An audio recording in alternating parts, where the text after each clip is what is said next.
Welcome to the Krav Maga Worldwide podcast. Today, I'm talking with black belt instructor Matt Roberts.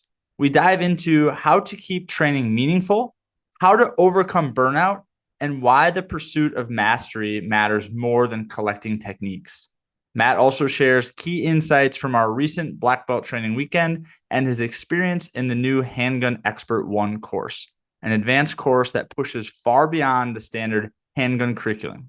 Speaking of that, heads up, the next Handgun Expert 1 course is coming this September, and it's not just another shooting class. It's a high-level fusion of live fire, weapon retention, and self-defense under stress, all taught by Krav Maga Worldwide Deputy Chief Instructor CJ Kirk. This is where Krav Maga and tactical handgun training finally meet in a systematic, integrated way. If you carry or plan to, you need this training. Spots are limited. Be there.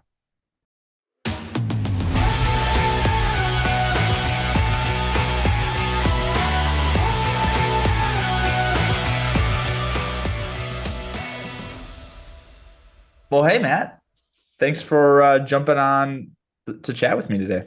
Yeah, man, it's an absolute pleasure. I'm super honored to be a part of this.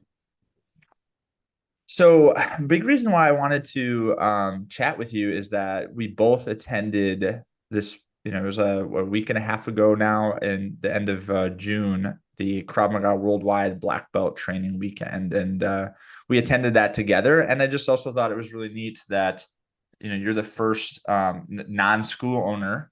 You're a black belt instructor in Krav Maga. You also have a black belt in Jiu Jitsu. And I just thought it'd be really neat for us to chat about that weekend and just chat about your journey in general. Yeah, no, that's super cool. Yeah, I was really surprised when you reached out to me. Again, man, just kind of honored, humbled by the opportunity to talk to you. But it was great meeting you. And obviously, we got to roll together, which was super fun as well. So yeah, appreciate it. Yeah, that was awesome, man. Okay, so let's go all the way in the way back time machine. What got you started with Krav Maga? What got you interested? Why'd you even look into it? Yeah, so I'm my first exposure to Krav Maga was the National Geographic Fight Science. That it's kind of infamous. I think Kelly and was on that episode with Was it Amir? yeah, I think it was Amir. And so I saw that episode that got me interested in it. And at the time, man, I was like mid 30s. I was kind of a quintessential meathead. All I did was lift and work out. Couldn't make it up a flight of stairs without, needing to catch my breath. Couldn't reach my own back. And my wife was pregnant with our first child at the time. And I was like, man, I need to do something different. I started kind of thinking about that protective mindset. And so I just went and tried a class, Krav Maga Dallas with Eric Hicks. Shout out to Eric. Went and did a class. Dude. Yeah, such a great dude. And I remember my first class to this day. We worked knees, and they handed a guy that was about my size a kick shield and had him hold it and told me to knee him, and just kept yelling for me to do it harder and harder, which was awesome. Now I was smoked like 45 seconds into it, but I was hooked, man. Signed up, literally walked out of class, signed up, and haven't looked back. And that was 2012, January 2012. Dude, that's amazing. A couple of things that popped up while you were talking. So Amir just led with our chief instructor of force training, John Pascal, and there was another awesome MMA guy there as well, and Anderson Silva. They all just did a law enforcement training last week. That's crazy. So when you talked about Amir on Fight Science, that was the first thing I saw. I was like, oh, cool. Anderson Silva's doing Krav Maga with like our people. This is amazing. That's awesome. I've never trained with Amir. I've done a course with John Pascal, but I've always wanted to train with Amir because I've heard just nothing but like amazing things about him. Oh, he's so great. I had the opportunity just a couple times where I think he was just like around the training center in LA, and he popped in and Kelly invited him in just to like share some knowledge, and such an amazing human being. There's also, I think it was like my phase C. He came in, he was working leg kicks with us. And I just have this like ingrained into my mind because he went with every participant, or maybe his expert one. I don't remember. He went with every participant, and he was doing leg kicks with us. And I don't think he had shin guards on, and he was like, "Come muscle." I was like, "Okay." Yeah, there's a lot of those crazy stories out there. It's awesome. His legs are like tree trunks. They're so strong. Yeah. It's crazy. But amazing, amazing people. And Eric Hicks, so he's the licensee, the school owner, your main instructor, right? Yes. Yeah. Yeah. He's been the owner. I came up under Eric, 2013, kind of early. So I'd been in training about a year plus. He started kind of like asking me if I was interested in becoming an instructor. And then I sort of shadowed him for a while. He let me kind of help teach classes. I do the warm-ups and things like that. And I did that for a few months. And then I want to say it was like November of 13 is when I went to phase A, October, November, that time frame. And then, yeah, just been on the instructor journey kind of ever since. Took a brief. I took a long break in 2018 after my brown belt, and just really focused on jujitsu. And then one of the students that kind of came up with me, he got close. So he was doing all his phases, experts, and then he was ready to start going for his black belt. And I was like, well, I can't let Carl passed me. So we ended up doing it together. I did E3, we did E4 together, and then we did E5 in September of last year. So That's awesome. yeah, I managed to get my jiu-jitsu black belt before I got my Krav Maga black belt. Wow, that's incredible, man. Yeah, I want to talk more about that. Eric is an awesome dude. He had came up a couple years ago to Wisconsin. We do a big seminar every year. We've got another one planned in October, but he came up and supported with that. And then we linked up because I think he started Krav Maga like way before Way me. back. And then he was running other businesses and things. And so we ended up linking up on our path, kind of like you just said with you and Carl. Yeah. Where we started doing some courses together. And he's just such an awesome person, but like a great training partner, really, really smart when it comes to a lot of things, but Krav Maga particularly too. Yeah, So and I don't think he'd mind me telling the story, but it was crazy because when I started, he was a blue belt instructor, and okay. he and I even had like I started doing the phase. I got to my green belt, and he was like, "Yeah, you can pass me. I don't really want to do this anymore." And I'm like, "Come on, man!" So I dragged him to Houston to a Darren Levine seminar, Oh, awesome. and I mean, he probably get on to me. But I was like, I dragged him. I was like, "Man, you got to go with me." And I was so glad I did. And he's so grateful he did because it completely reignited his passion for Krav Maga. And then that's when he kind of got back on his journey. And then, obviously now's the third Dan. So, yeah, it was super cool to watch him like get that, his passion reignited and turn his business around and everything else. So I'm forever grateful for that opportunity and for him getting passionate about Krav Maga again. I think that brings up a great point. Like, for me, the times where I've had lulls in my journey, I mean, karate first, I did kickboxing and Krav Maga and jujitsu now too, is like when I get out of the habit or the routine of like training and learning and growing, like, and I get pulled in a different direction or like my businesses or family, because we all have so much stuff that we're juggling. It's like that's when I start to lose the steam and the momentum and the motivation for even teaching and sharing too. So I think it's just so important. Like what you said, Eric went to a Darren Levine seminar and he was like reignited and inspired, and like that sent him forward. Like I've had those moments too, and I feel like the black belt weekend was a little bit of that for me, or even just like getting to meet CJ and training with him more. Like it's uncovered for me that there's more layers to this stuff. So I think 100%. like people never want to like feel like, oh, they know it all, which like even if someone thinks they know it all, they probably don't, right? Yeah. Yeah. It's interesting you say that because, when I was, I did, like I said, I mentioned, I did my Brown in 2018. And honestly, man, like I just got so bored with it. At that point, I felt like, what else is there to learn? Like I'd been to half dozen seminars at that point with Darren and John Pascal and, Rev Gear universities and different things like that. And I felt like I'd seen it all and I'd Yeah. seen a lot, obviously, but I was foolish. I didn't know it all. And that's kind of why I hit the pause and I just got laser focused on training jujitsu. And that was like, I was training 9 hours a week and I was still teaching Krav. So I was still passionate about teaching and sharing, the Krav Maga to the people that need it. But it just wasn't like training for me. Like it wasn't that important anymore. And then, I got kind of motivated to go to, to pursue my black belt. And then, the gun course with CJ and the black belt weekend, man, like I'm more excited now about training Krav Maga than I've been in years. Yeah, man, that's so cool to hear. And I think, I mean, there's a lot there for me, even before meeting CJ and all the cool new stuff that we're doing. Like you mentioned the handgun mastery course, like all that stuff is amazing.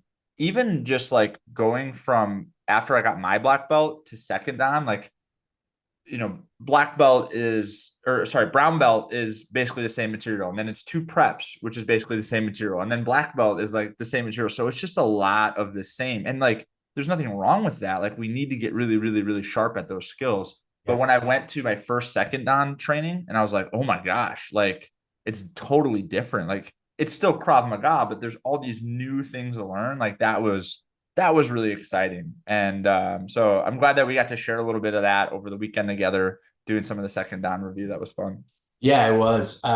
Yeah, I mean, for me, man, what I battle with, and it's probably my personality, a little bit of ADHD, whatever that, it is, not clinically diagnosed, by the way, but I've been in sales for 25 years, and like, I like learning and I like doing. And I think, to your point, when you're doing the same thing over and over, at least for me, that's where my mind, like, I have to battle like my own little kind of inner mind, like, dude, like, let's move on, let's do something different. And that's Yes. what jujitsu was. But then listening to CJ and doing that course and hearing that concept of vertical learning, I was doing the horizontal learning, chasing everything, man. I was doing knife courses, and I was taking gun courses, and I was, going to grappling seminars, and I was doing everything but Krav Maga, looking for different things, collecting all these tools and skills.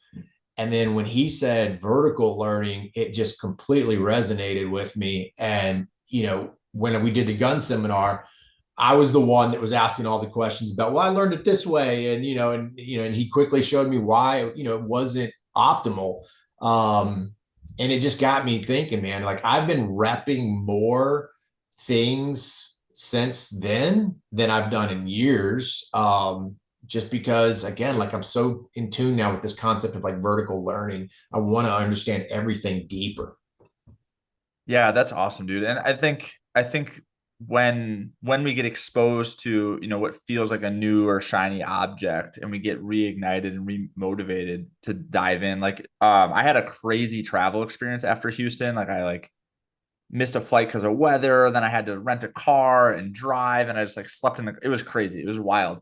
But I still got up that next morning and I did a lesson with two of my instructors because I was just so pumped to Yeah. share what we learned. I was like, I gotta share this. Like, I gotta show them what this stuff is, because I know that, like, if they see it, they're gonna get pumped and they're gonna get excited. And so Yeah. it's funny how it's like when we're really committed to something versus just kind of interested, like how we'll make things work, right? It's like I could have easily been like, oh, I got like 3 hours of sleep. Like, I'm not gonna get up and do this, but like, I really wanted to. Yeah. And here's something that I haven't really talked a lot about, but it's been like moving around in my brain. So we have in Krav, and I'm sure that you have this too. It's like we have this kind of mantra of like, fix it with violence. It's like if we mess up or we screw up or something, it's like, all right, we'll punch them harder, kick them harder. And I think that is still true. Sure. But since the black belt weekend, I've almost like been like, I think sometimes there's a better way. I think Mm-hmm. sometimes there's like a nuance within the technique or a level, to that vertical learning that we talked about, where it's like we just didn't go deep enough to think hard enough about it. It's like, well, what else can we do with the violence? Yeah. Did you notice that, or did that pop up for you? Totally. Yeah, totally. I actually was having conversations with Eric kind of off the side. It's like, man, I've always felt like coming up that our answer was always like, just kick him in the groin or just hit him harder, to your point. And yeah, I'm with you. It's like, no, like, let's make sure we're executing the techniques, or the movements, I think is probably a better way to articulate it, Yeah. techniques, to make sure we're executing the movements properly to make it, again, more optimal. And then, let's add that kick or that punch or whatever. So I was working with one of he's one of our brown belt instructors getting ready to go out, and we were just working gun from the front. And this past Saturday, kind of like you, I'm so excited to share all this, but just the idea of like getting his elbow further across his body until he feels like tension in his shoulder, which is what CJ gave me when we were out for the gun course. as a physical cue makes a much bigger redirection. And then when you go to punch the gun into the hip, it just forces the body where you can definitely, like I had him do it the way he was doing it, and I resisted the him trying to punch it into my hip, and he couldn't do it. Like he couldn't get it punched into my hip. And I said, now take your elbow further across your body until you feel that tension. I said, now punch down. And the second he did it, I was like this. And I was like, that little tweak, because again, we condition ourselves as our partners just let us do these bad things over. And that's what I was telling him. I said, so what you want to feel is like, you want to feel that tension. So irregardless of if your partner's letting you do it or not, at least you've got a physical cue to know you're doing it right.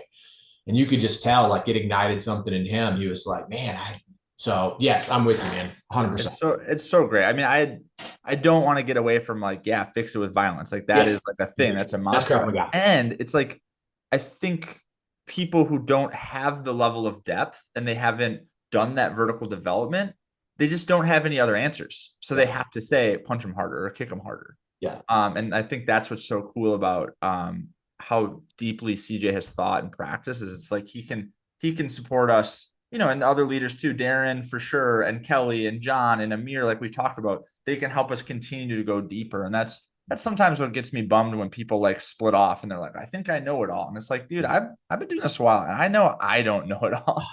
I know now that I don't know anything. I mean, that's right. How I feel now. I felt that way after I got my black belt. I remember my professor and his professor told him, it's like, dude, like you will literally feel like you're starting over. And I remember walking in, like I went to class the day after I got it and I was tying it on.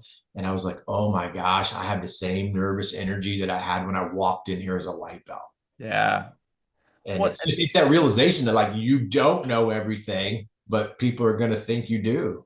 Well, totally. And it's like, okay, with your black belt in Krav or Jiu Jitsu, you're like, all right, I'm a black belt. Let's say at that moment, you're like, or I'm going to go start my own school. I'm going to go start my own organization. And it's like, you're now the sole brain versus like with KMW, like we're connected. Like we have this network of like, okay, I've been experiencing this. I've been experiencing this. And like at the weekend, we got to like play with that together versus, I think a lot of times people are like, well, I tried it and this is what I've come to the conclusion on. It's like iron sharpens iron. We need each other to prove it to each other that it's like, no, this is actually what's going to work. Yeah. Communities are always stronger than individuals for sure. Yeah. Agreed. Okay. And we're going to go way back because this has been really exciting, but I want to make sure that I get to it. So in your mid 30s, you were just like super tight because you were lifting and strong. And then you decided to take on Krav Maga. I think a lot of times, and you might have heard this from students too, but we get it all the time. It's like people are like, well, like I have to like get in a certain shape or I have to do something or I'm too old or, whatever it is. Like, what do you say to those people coming from your experience? I see that, it's just do it, right? I mean, I was out of shape. At least I thought I was in shape. I was strong, but I had no gas tank. I ended up losing like 15 pounds, which was awesome. Cool. Flexibility came in, my cardio improved. So yeah, from the fitness side of it, it was awesome. I continued to lift and I stayed strong, but that also wasn't a priority for me anymore.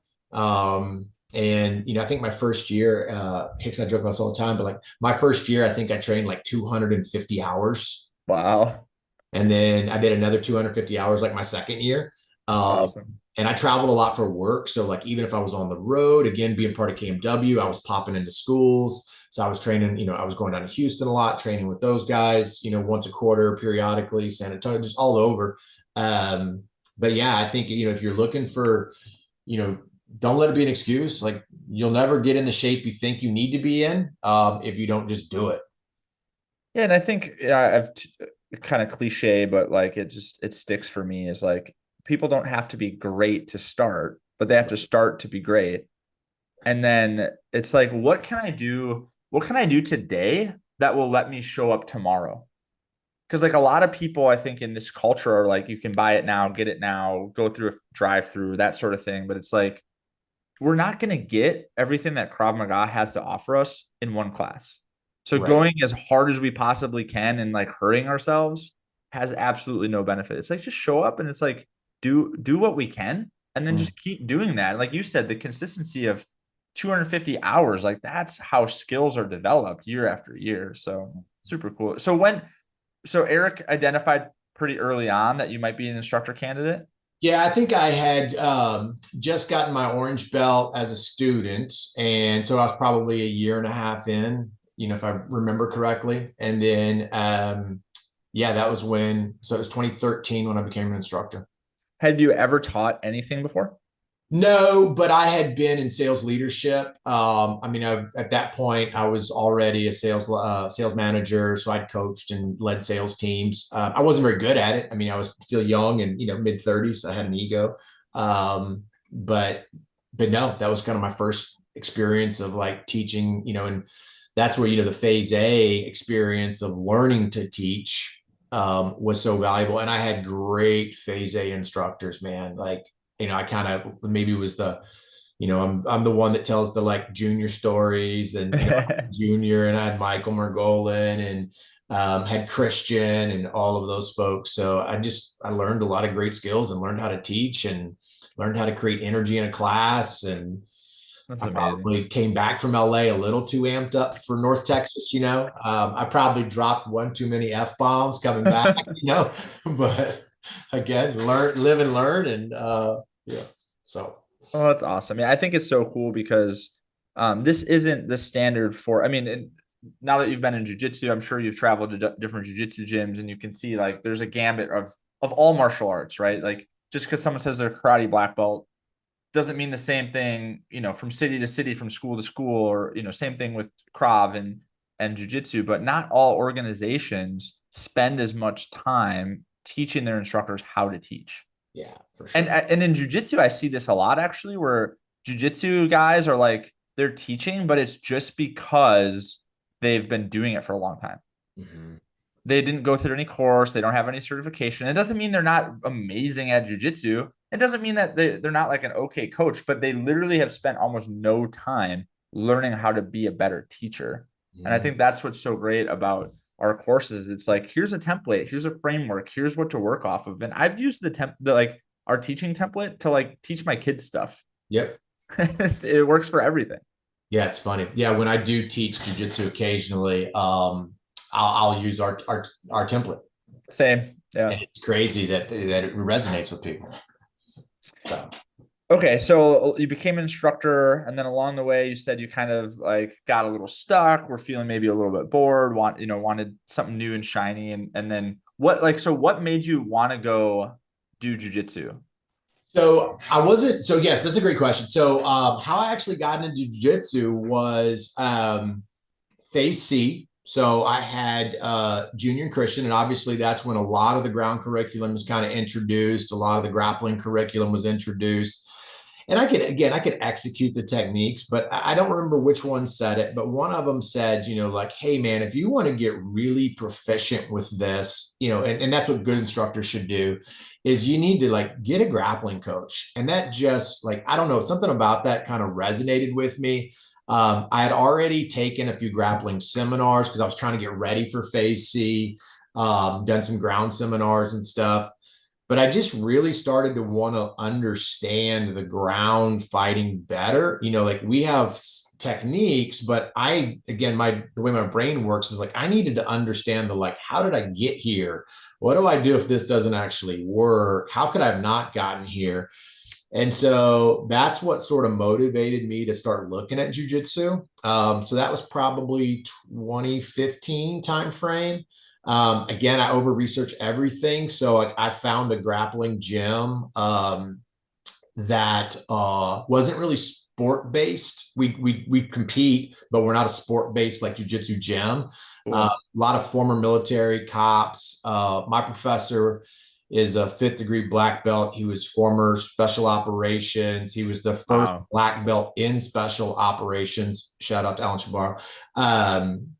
And so it was very much like his whole mentality was get on top, stay on top. That's awesome. If you're on bottom, figure out a way to get on top, stay on top. And so it was more of like a I don't want to say it was self-defense minded, but it was more of like combat minded jiu-jitsu. Yeah. Yeah, that's great. And so I just felt like that style of jiu-jitsu went better with my Krav Maga. And so that's kind of what led me to do that. So it was a combination of like wanting to become a better Krav instructor with the grappling curriculum and the ground curriculum. And then also just my own personal desire to like understand that area of the fight better. And then, yeah, so that's how I got into jujitsu. And I remember like the first experience I had, it was my blue belt exam. And I'd been doing jujitsu for a few years at this point. And I remember like during my test, I got like a sweet, beautiful armbar. At least that's the way I remember it being beautiful. And I'm laying there like admiring my work, and Christian's yelling at me like, "This isn't freaking jujitsu, get up." And I'm like, oh, I completely forgot to get back to my feet. But it was great because I needed that reminder to be like, yeah, this isn't jujitsu, you know? And so now I even take that into my jujitsu now, is that I like a lot of times when I'm rolling, I think about like, I'm in a dominant position or I'm not. What are the dangers here? What could I be doing here? So I try to kind of, you know, not always lose sight of the fact that someday, you know, a fight might go to the ground. God forbid. Yeah. Yeah. No, I think that's super important. I mean, if we go back to the roots, it's like, um, Emi was a boxer and a wrestler, and like he trained in so many different things. And through that training, that's how he kind of uncovered, discovered, codified the system of Krav Maga. And I think that traditional martial arts like karate or taekwondo or like things like that, if they get too insular and they don't look at and examine other things, I think that can be dangerous from a self-defense aspect. I agree. It doesn't mean that they're not going to become great athletes or develop awesome life skills or whatever like that, but it's like, if we're really looking at like, can I protect myself, and we're just not even thinking about ground fighting, like that's not a reality that we want to live in. And I mean, I experienced it over the weekend with you, where it's like, because you've branched out and gotten educated and gotten experience, it's like now there's elements and things that you might be able to bring back and that we might be able to integrate to keep people safer on the ground, to get them back to their feet as fast as they can. So I think it's cool. I think I have some similar motivations of why I did it. Somehow I got really lucky. I've talked to other people where it's like, through their experience, they ended up, like grappling with somebody at a course who did jujitsu, and they were just like, oh my gosh, like I have no idea what I'm doing. Somehow that never happened to me. Like I got all the way to black belt and I was just like, okay, I kind of want to do jujitsu now. And I had done it earlier. And so it was fun for me to get back into, and, the way to like test myself and push myself. And I think that one of the benefits of it is we can keep training Krav, and but it's like high impact, and like there's punching and striking and all this stuff, where it's like with grappling, if done right, like we can keep doing it without risk of injury, even though I've gotten injured a bunch in jiu-jitsu. Yeah, me too. For some reason I keep doing it. There's something different about where it's like, it just feels like it's a sustainable way to keep training. And I think an intermixing of the both is what can be best for self-defense, for sure. Yeah. I know the biggest like impact that jiu-jitsu's had on my Krav Maga is probably in like my decision making. Like I feel like I process information in the middle of it, like in the middle of the situation faster than I did before. Obviously, cool. I have way better control of my body than I ever did before jiu-jitsu. And then I don't get too worked up. I'm kind of at that point now where that was some of the feedback from my black belt test. It's like, you didn't look like you were really like you could have done more. And Kelly, Kelly, has been with me, or I've been training under Kelly for a while now. And she's like, yeah, it's just the way he is. Like, that's like, you're not going to get him worked up. And I just feel like that's a byproduct of jujitsu, because, I've been in really, really bad spots in jujitsu, and you just kind of learn to get comfortable with it. Yeah. I also train in a gym that doesn't have AC, and in North Texas in the summer with no AC, it's about 92 degrees and 80% humidity. And you just kind of learn to embrace the SOP, as they say. So, well, and that's a lot of Hickson Gracie's philosophy, and his two books. His recent one is Comfort in Darkness, right? And I think that's definitely something that can be uncovered through that training. Yeah. Okay. Sure. One more thing about jiu-jitsu, since we're still talking about it. I think you have a lot more unique perspective. And I talked to Christian a little bit about this when he was on. There's a lot of people out there who I think this is kind of, enveloping for me, but I think they look at Krav and they look at the people who are like, we'll just fix it with violence. And they don't have any Krav experience or knowledge. And they see us like knee striking and like, doing all this stuff. And they're like, well, that'll never work. Right. So as somebody who has experience of both, like what are your thoughts around that? Yeah, I mean, I've gotten to where, I it's not as bad as it used to be, but I had to take a lot of the, oh, you guys just groin kick and eye poke jokes, in the Oh grappling yeah. community. And I would just laugh it off and whatever. But now most of the guys that I roll with and train with, they know. I mean, they understand that, there's things in Krav Maga that that they don't have a grasp of. It's so I think what's entertaining about that whole conversation is all you really need to do is just kind of roll with somebody and then just like, give them a little nose squeeze or a little boop in the ear or something like that and be like, hey, you're in a pretty bad spot right here if this was for real. Yeah. So, but then there's the flip side of that where like, a lot of times when I'm teaching ground classes in Krav, I'll have like I had a student the other day and she was like, I just don't feel like, this technique is working for me. She's like, could I just like eye poke here or do something? I'm like, yeah, that's Krav Maga, but understand what you're asking, right? Like, what is an eye poke? Is that going to end the fight? No, it's a space creator, right? So, like, Yeah. if you've got somebody in a tight side mount and you're trying to get out, well, the good news is that person's not punching you. But if you decide to stick your thumb in their eye and they post up, that's the space you needed to get your knee across to go to your kickoff from the guard. So Right. I think it goes kind of both ways. It's like sometimes when we're doing ground and Krav, because we're not doing the striking or the eye pokes or the groins or whatever, the techniques can be difficult. And I think it's helping students understand that it's like, look, if you've got somebody that's laying on top of you and they don't want you to get out, it's pretty hard to get out, right? I mean, you Totally. experience that for sure. I have. Now, if somebody, and that's what if they're trying to punch you, then they're creating space. So it's like understanding it from both perspectives. So, but yeah, at this point, man, I feel sorry for those that only train jujitsu, and don't have any striking. I mean, it was even like Jocko used to always say that, like, I heard him say on a podcast once, it was like, you need to be able to deal with somebody if they grab you, and you also need to be able to like know how to hit somebody. So, Yeah. that's why I think, Muay Thai elbows and hammer fists and punches is such an important part of Krav Maga. But I love that point about, I had a person I was talking to one time, and I think they knew I was into self-defense instructing and stuff like that, but maybe not the depth of it. And we were having a conversation like, oh yeah, if something, someone ever tried to attack me or anything, I would just like grab their neck and snap their neck.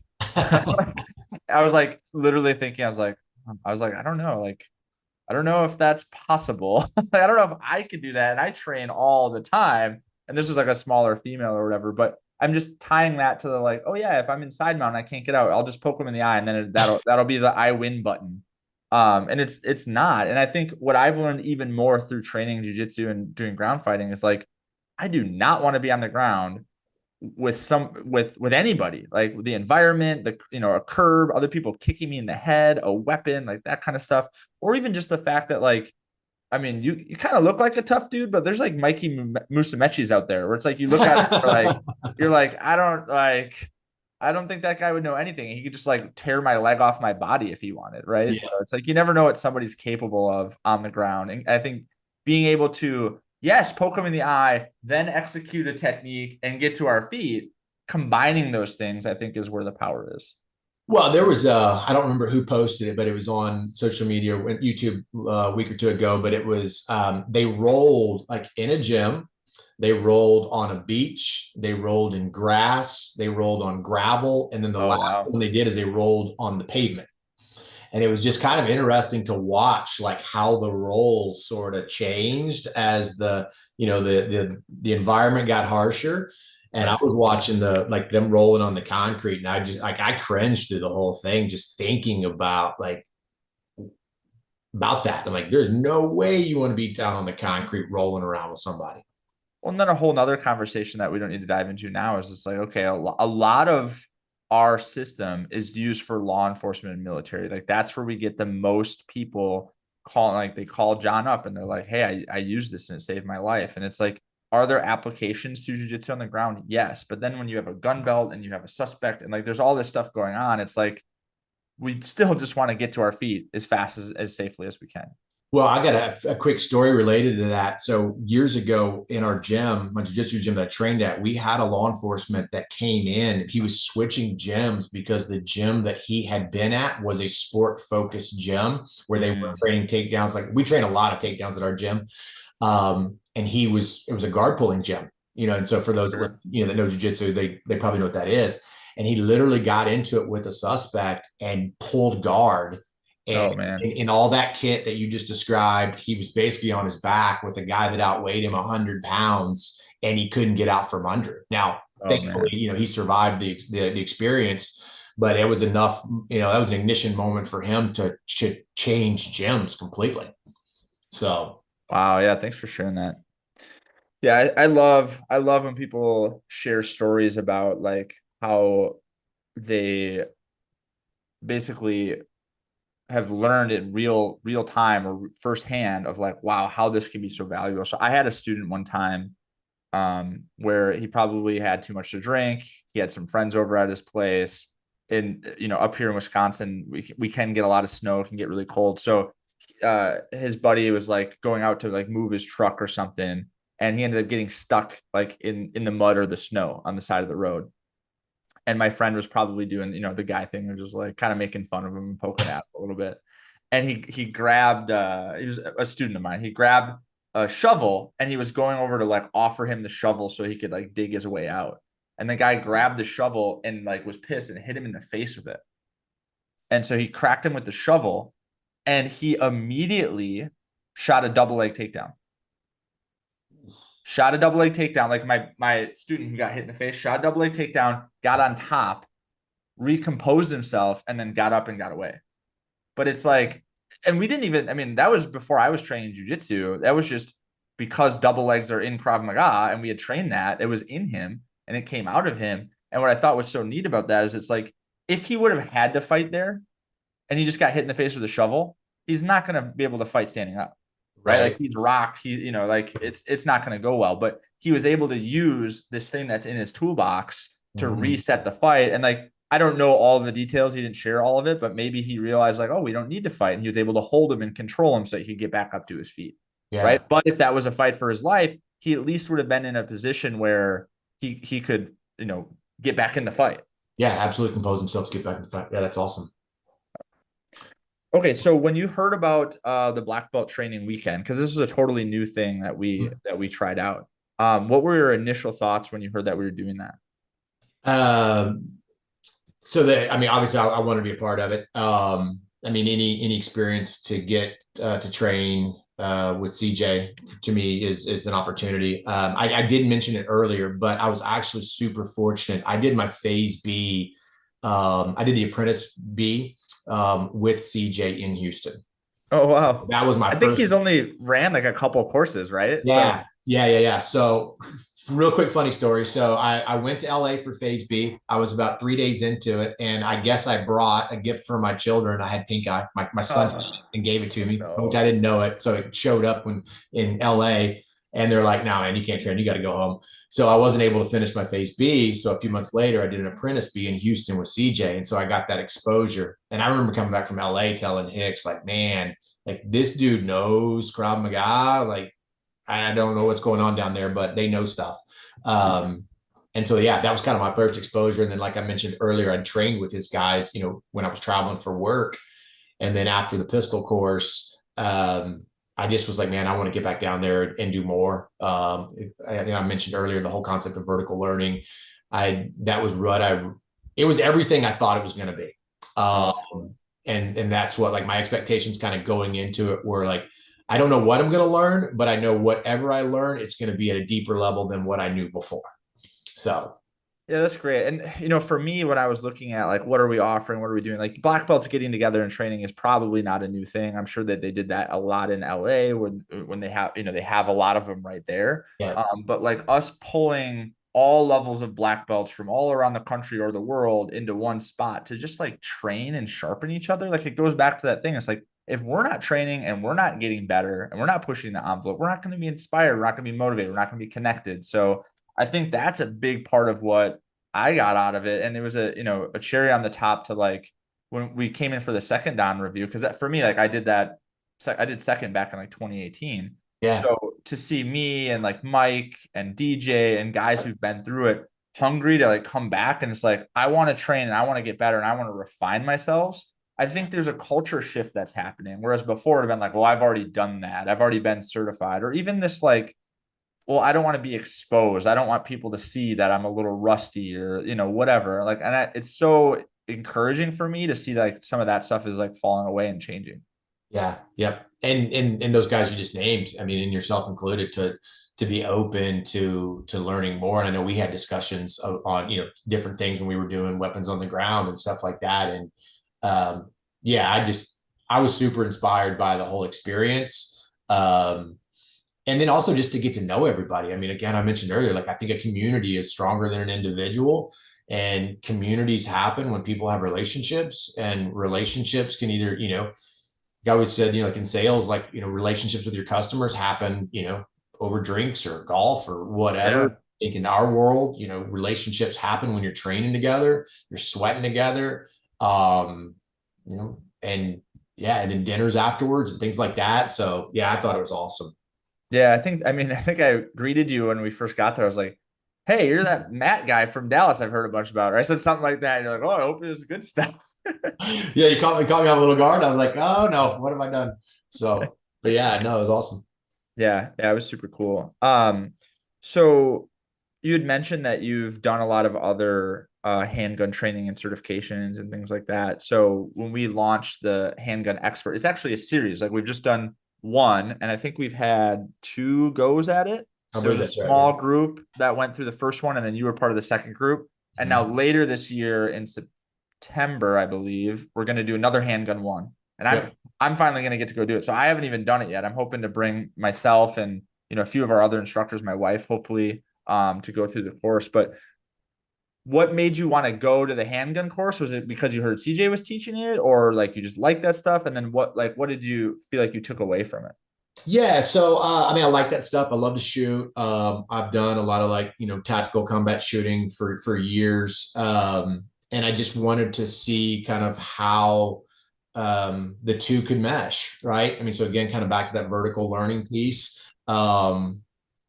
And I'm pretty proficient. I was pretty proficient, but I picked up some things that I hadn't considered. And again, I think it was just kind of CJ's way of communicating information. What I really appreciate and admire about his methodology is like he helps you self-discover. Yeah. Just the way he presents information, asks questions. And so for me, it was a lot of self-discovery that got me thinking about what I had learned, questioning what I learned. And then again, I just came back and like I immediately like came back that next week and just started repping stuff because I'm like, I gotta like, so many light bulbs went off. And yeah, I mean, range time, like for me, it's like, hey, this course is free and I get to go shoot on the range. All I got to do is bring sign me up. So yeah, it was awesome. It was a great course. I'm super excited about the next one. And we'll absolutely, whenever we get a second one on or number two on the schedule, I will be there. That's cool. Yeah. For what's exciting for me to go do the course is that, when we've been talking about it, it's like, okay, there's Krav Maga, and then there's Jiu Jitsu, and then there's shooting, and then there's coaching, and then like there's like all these things. But the way that CJ's described it to me and what I'm hearing from you guys who've gone through it and come back is it's like shooting isn't shooting. It's Correct. Krav Maga. It's Yes. Krav Maga with a gun in your hand. And I'm like, oh, that's awesome. And like that, I think, even though, or even the ground fighting and the jujitsu that you and I've been talking about, it's like for us, like, yeah, it's jujitsu, but also it's just Krav Maga with more ground fighting. Mm-hmm. Right? It's like we're using that to go deeper and to go more vertical versus like the jack of all trades getting pulled into a bunch of different directions. And to your point about CJ helping self-discover, I'm the type of guy where it's like if someone's got credentials or experience or I've seen them be successful, they could just tell me what to do and I'll do it. Like I'll just, how high do you want me to jump? I'll do it. But I think what's cooler is that when we get stuck or we don't quite understand something, we're not actually going, well, this is what CJ said. Mm-hmm. Because of the way that CJ like asks those questions, like you're saying, we're actually going, well, this is what I understand based on what I've experienced or what I've thought about. And then it's easier. It it just feels so much more powerful to navigate that. Yeah. Well, and what I, again, kind of going back to the course, for me, one of my motivations to go there, and I always did kind of feel like, civilian Krav Maga didn't answer this for me. I live in Texas. We have a lot of guns in Texas. I carry a handgun. I've usually got a handgun on me 98% of my life. If I'm out and about, I've got a handgun on. And a lot of the, civilian Krav Maga that I kind of came up under the instructor, I always had that in the back of my mind, well, if I pluck and step to a certain direction, well, I just expose my handgun, right? Or if I do this, what impact is that going to have with the handgun? And so when getting the opportunity to kind of see those two together, and to your point, now it's Krav Maga with a handgun and a system-based approach to like Krav Maga.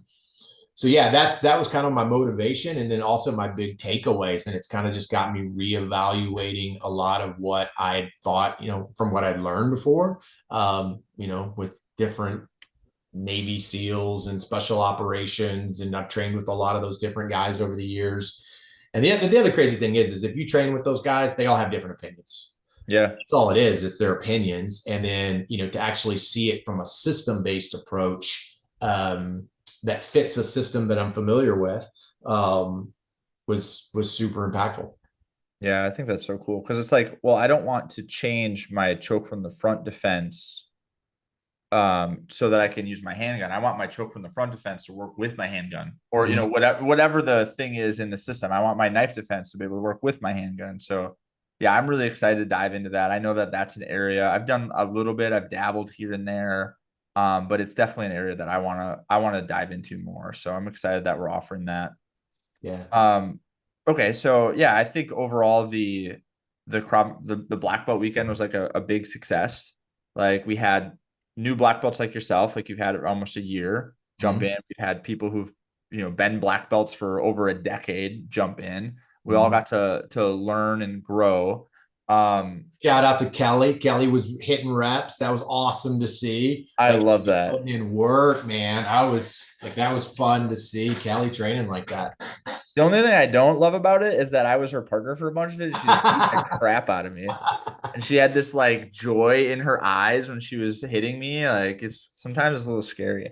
Yeah. I did not partner with Kelly, so it was fun to watch those of you that did. So. Yeah, it was great. It was so cool. She's so awesome. Yeah. I mean, it's decades and decades of doing Krav Maga, and like what I think is so neat about like her, and like what I've noticed is like I get a lot out of teaching a class. I get a lot out of like if we do a seminar weekend, like I learn, even though I'm like teaching and giving, like I learn a lot. But then to do these like instructor courses for 7 days or 5 days, year after year, and dozens of courses a year, it's like how much she gets to see and how deep she gets to go. Like when I've like more recently, because I've been more involved, like I've jumped into phase A, I've jumped into a black belt 3-4. I'm like, man, there's so much more I can refine and so much I can get better. And it's like she's seeing that and has been doing that for so long. So we're so fortunate to have someone with that kind of commitment. Yeah, for sure. And just her, I mean, it's obvious how much she cares about the instructors just based off of like the volume of travel she does. I mean, I've been in sales for 25 years and I've traveled a lot for work, and you have to be really passionate about something to want to do that grind. Right. So, I think it's awesome that she's willing to sacrifice like that. So love Kelly Campbell for sure. That's awesome. Well, Matt, I really appreciate your time today. I appreciate you being willing to discuss all of the things. What's next for you? What are you excited about?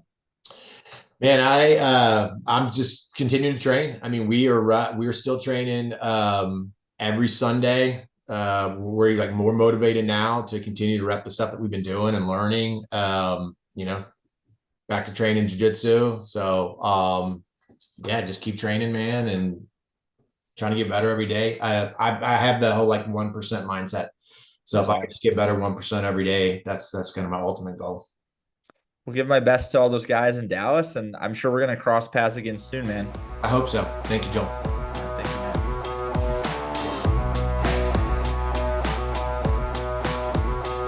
Thank you for listening to the Krav Maga Worldwide podcast. To access additional resources, read show transcripts, or to submit your questions and topic suggestions for future episodes, visit kravmaga.com/podcast.